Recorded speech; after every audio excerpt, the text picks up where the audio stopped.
Hello friend, this is Kunal. Welcome to my channel fruitful learning. आज हम एक और न्यू स्टोरी को रीड करने जा रहे हैं। आई होप आपको पसंद आएगी। चलिए स्क्रीन पर चलते हैं। जैसा कि स्क्रीन पर आपको दिखाई दे रहा है, आज की जो स्टोरी है उसका टाइटल है बिटर ट्रूथ ऑफ लाइफ। समझते हैं इसको। बिटर मतलब होता है कड़वा, ट्रूथ मतलब सच, ऑफ का, लाइफ मतलब जीवन। जीवन का कड़वा सच। क्या कड़वा सच है जीवन का? बहुत ही इम्पोर्टेंट स्टोरी है। और इस स्टोरी के अंदर ना सिर्फ हमको एक अच्छा मैसेज मिलेगा, बल्कि इसमें जितने भी ग्रामर के रूल्स हैं वो भी मैं आपको एक्सप्लेन करूंगा, और जो भी इम्पोर्टेंट वोकैब है उसको भी, उसका भी मीनिंग आपको साथ ही साथ बताते चलूंगा। ठीक है, चलिए स्टार्ट करते हैं टाइम वेस्ट ना करते हुए। Let's get started. A teacher came into her class and wrote the following on the board. समझते हैं इसको। एक टीचर केम, ये कम की सेकंड फॉर्म है, क्योंकि ये स्ट्रक्चर जो है वो पास्ट इंडेफिनिट या पास्ट सिंपल का स्ट्रक्चर है। इसी और ये एक लौता ऐसा टेंस है या स्ट्रक्चर है जिसमें सब्जेक्ट के तुरंत बाद जो वर्ब है वो सेकंड फॉर्म में आती है। कम की सेकंड फॉर्म क्या है? केम, है ना। तो ये जो स्ट्रक्चर है वो क्या है? पास्ट सिंपल या पास्ट इंडेफिनिट का। क्या मीनिंग निकलता है? कोई काम किया। तो ये टीचर है, एक टीचर केम, आई, इनटू, इनटू एक प्रपोजिशन है जिसका मतलब होता है कि किसी चीज के अंदर, है ना। तो एक टीचर है वो आई इनटू हर क्लास। हर से ये मतलब निकलता है कि जो टीचर है वो फीमेल है ना। एक टीचर अपनी क्लास में अंदर आई एंड और brought the following on the board. Following मतलब निम्नलिखित। तो उन्होंने क्या किया? एक टीचर अपनी क्लास में आई और उन्होंने जो जो नीचे लिखा हुआ है निम्नलिखित, ये आपको दिखाई दे रहा है, इसको बोर्ड पर लिखा।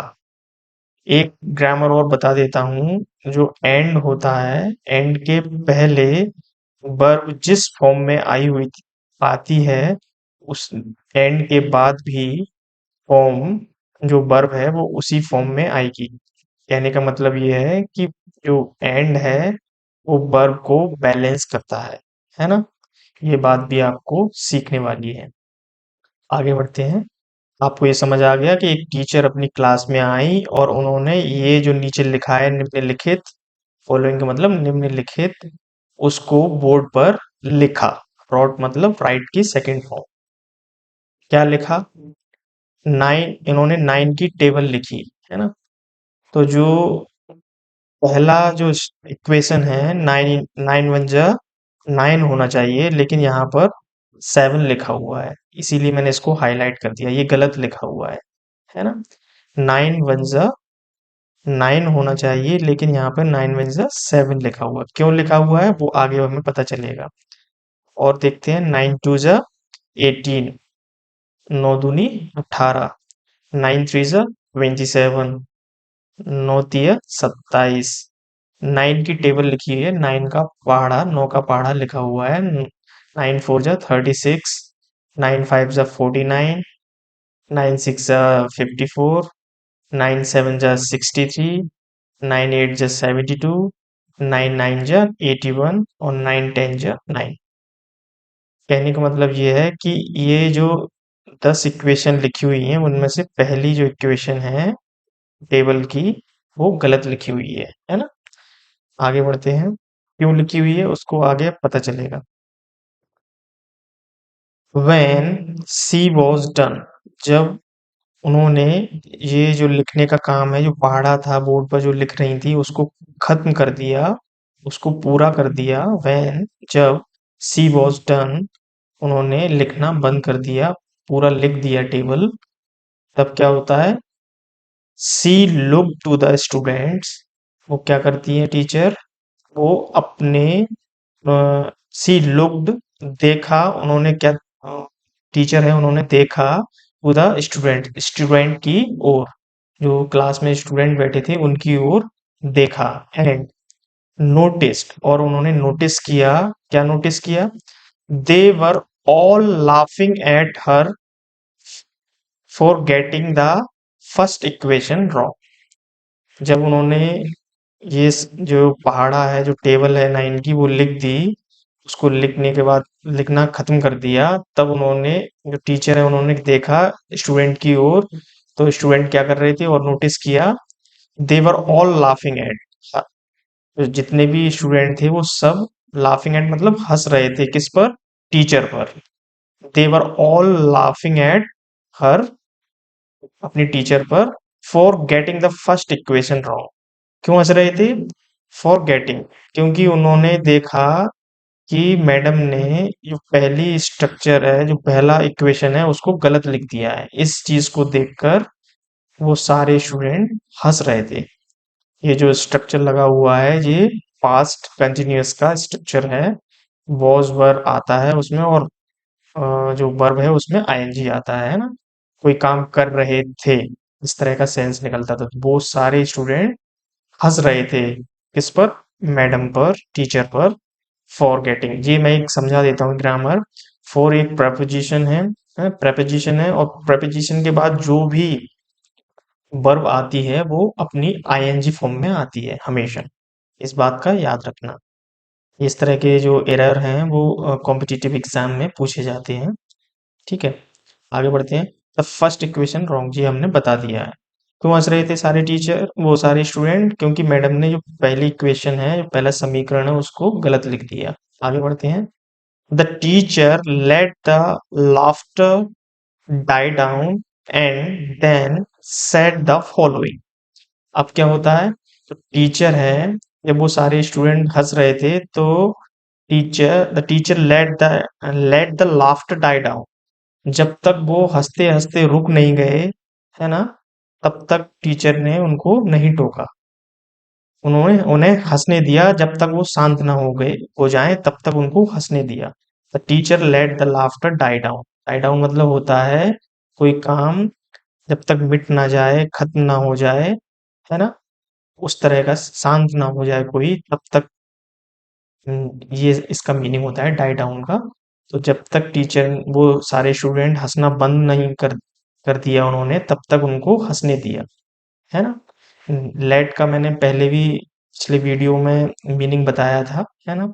लेट का सेंस निकलता है कोई काम करने दो। क्योंकि ये पास्ट का स्ट्रक्चर है, इसीलिए उन्होंने करने दिया। क्या करने दिया, उनको हंसने दिया, जब तक वो शांत ना हो जाए तब तक, है ना। आगे बढ़ते हैं। एंड देन, और फिर, देन मतलब ये THEN देन है, जिसका मतलब होता है फिर।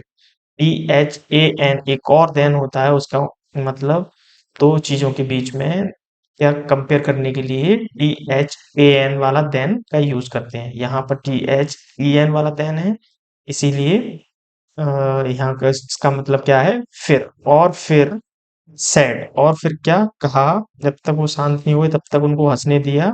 और फिर जब वो शांत हो गए तब उन्होंने, टीचर ने कहा, द फॉलोइंग, जो निम्नलिखित, जो लिखा हुआ है, आई wrote that first one wrong on purpose because I wanted you to see how the world will treat you when you mess up। समझते हैं इसको। ये सब करने के बाद हंसा, जब तक वो हंसना बंद नहीं कर दिया तब तक उन्होंने कुछ नहीं बोला, उनको हंसने दिया। और जब वो शांत हो गए तब उन्होंने बोला कि I wrote the first one wrong on purpose. On purpose मतलब होता है जानबूझकर। आई रॉट मैंने लिखा कि ये जो पहली गलती है, पहली चीज है, वो मैंने जानबूझकर गलत लिखी। ये मैडम ने बोला, टीचर ने बोला। क्योंकि, बिकॉज मतलब क्योंकि, I wanted you to see, मैं तुम्हें दिखाना चाहती थी। ये वांट की सेकंड फॉर्म है, स्ट्रक्चर है पास्ट इंडेफिनिट का, कि कोई, I wanted you to see, मैं तुम्हें दिखाना चाहती थी, क्या दिखाना चाहती थी, how the world will treat you when you mess up. Mess up मतलब होता है गड़बड़ करना, गलती करना। मैं तुम्हें ये दिखाना चाहती थी, ये मैंने जो गलती की वो जानबूझकर की। क्यों की जानबूझकर? क्योंकि मैं ये दिखाना चाहती थी तुम सब लोगों को, क्या, कि जो वर्ल्ड, जो दुनिया है, वो तुम्हें कैसे ट्रीट करेगी, कैसा व्यवहार करेगी जब तुमसे कोई गलती, कुछ गड़बड़ हो जाएगी, तब वो तुम्हारे साथ कैसा बिहेव करेगी। ये चीज मैं तुम्हें समझाना चाहती थी, दिखाना चाहती थी। इसीलिए मैंने ये गलती जानबूझकर की, वो इक्वेशन में। कौन कौन सी गलती? ये जो फर्स्ट गलती है ना, ये इक्वेशन में उन्होंने इनको ये समझाने के लिए किया कि जब आपसे जिंदगी में कोई गलती हो जाती है तो ये दुनिया आपको किस तरह से ट्रीट करती है, कैसा व्यवहार करती है।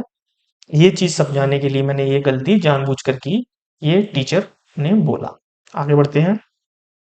I got a one thing wrong. मुझसे एक गलती हो गई। आई गॉट, आई गॉट, मुझसे हो गई, वन थिंग रॉन्ग, एक चीज गलत हो गई, है ना। बट लेकिन आई रॉट राइट आंसर 9 टाइम्स। फिर वो क्या बोलती है, मुझसे एक गलती हो गई लेकिन आई रॉट, मैंने लिखा, राइट आंसर, सही उत्तर, 9 टाइम्स, 9 बार। 10 में से मैंने एक, मुझसे गलती हो गई लेकिन मैंने 9 बार सही आंसर लिखा। ये वो बताना चाहती है। फिर क्या हुआ, this is how many people in the world will treat you. In the, इस दुनिया में, यह इस दुनिया में कई सारे लोग तुम्हारे साथ इस, ऐसा ही व्यवहार करेंगे। कैसा व्यवहार करेंगे? ये लाइन का मतलब है, ये मैडम ने उनको समझाया कि मुझसे एक गलती हो गई लेकिन मैंने 9 बार सही आंसर लिखा। This is how many people in the world will treat you. इस दुनिया में इसी तरह से लोग तुम्हें ट्रीट करेंगे, ऐसा ही तुम्हारे साथ व्यवहार करेंगे। कैसा व्यवहार करेंगे? They will criticise the one wrong thing you do. Criticise मतलब होता है आलोचना करना, गलतियां निकालना। वो क्या करेंगे? दे मतलब वो लोग, जो दुनिया वाले, will criticise the one wrong thing, तुम्हारी एक गलती जो तुमसे हो गई उसको तो, उसकी तो आलोचना करेंगे, उसकी तो कमियां निकालेंगे उसमें, जो तुमने कर दी है एक गलती। And skip over the million good things you have done. और क्या कर देंगे? स्किप मतलब छोड़ देंगे, ओवर द मिलियन, लाखों तुम्हारी अच्छी जो चीजें हैं, जो अच्छाइयां हैं, जो तुमने एक अच्छा काम किया है, उस अच्छी चीज को, लाखों अच्छी चीज को वो छोड़ देंगे, लेकिन जो तुमसे एक गलती हो गई है उसे वो बार बार क्या करेंगे? आलोचना करेंगे उसकी, उसका क्रिटिसाइज करेंगे। जो भी यू हैव डन, ये जो शॉर्ट में लिखा हुआ है ना, अपोस्ट्रोफी लगा के, ये हैव है। यू हैव डन मतलब जो तुमने कोई चीज कर दी है ना। तो जो तुमने लाखों, मिलियन मतलब लाखों जो अच्छाइयाँ की हैं उसको लोग भूल जाएंगे, उसको स्किप कर देंगे, छोड़ देंगे। और जो तुमने एक गलती की है उसको पकड़ के बैठ जाएंगे और उसकी बार बार आलोचना करेंगे। ये बात हमें इस कहानी से सीखने को मिलती है। आई होप आपको ये जो कहानी है और जिसका जो मैसेज है वो बहुत अच्छा लगा होगा। और इसमें जितने भी अच्छी वोकेब हैं वो मैंने आपको एक्सप्लेन करने की कोशिश की है। मैं सब मतलब गड़बड़, ऑन पर्पस मतलब जानबूझकर, डाई डाउन मतलब शांत, जब तक शांत ना हो जाए तब तक, है ना। ये सारी चीजें मैंने आपको यहाँ एक्सप्लेन की हैं। यही चीज इस कहानी के माध्यम से, बहुत ही ये कड़वा सच है हमारी जिंदगी का, है ना। चलिए, see you in the next story, till then take care, have a good day, bye bye.